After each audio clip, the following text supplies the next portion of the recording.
1954 Top 5 American Cars. 1954 wasn't just another year on Detroit's calendar.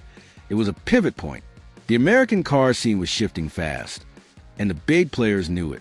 You can see it in the engineering, you can see it in the styling, and you can definitely see it in how bold manufacturers got with technology that had never been done before. This was the year when American automakers decided good enough wasn't good enough anymore. They were shooting for impact. Let's start with the one that changed the game, the 1954 Chevrolet Corvette. The 53 debut was soft, but in 54, Chevy doubled down. They built over 3,000 units, refined the body, improved fit and finish, and made the Corvette feel like a real American sports car for the first time. You still had the blue Flame 6 under the hood, 3 Carter carbs, dual exhaust, and 155 horsepower. But it wasn't about raw speed yet. It was the identity shift. America finally had a roadster that hinted at what we would soon call performance culture. The Corvette's real story is that it survived these early years long enough to become the legend we know today. Then you had one of the wildest cars ever put on the road, the 1954 Kaiser Darrin 161. This thing was a statement, not a mass-market product.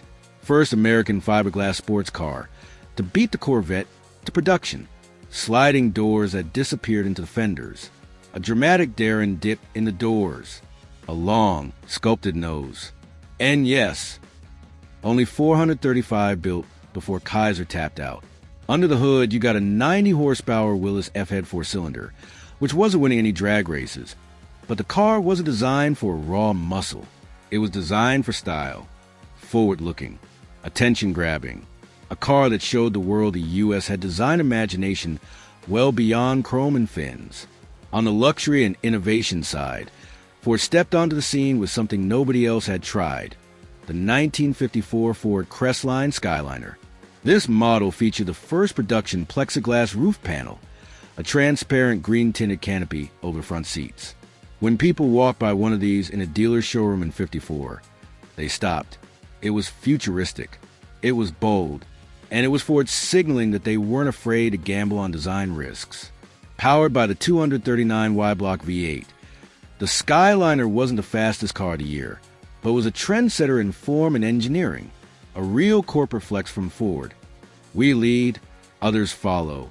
Mercury came right behind them with their own see-through innovation, the 1954 Mercury Monterey Sun Valley. A similar plexiglass roof approach, but with Mercury's slightly more premium packaging and a step up in refinement. The Sun Valley was part cruiser, part showpiece, part experiment. About 9,700 were built, so it's rare but not ultra rare.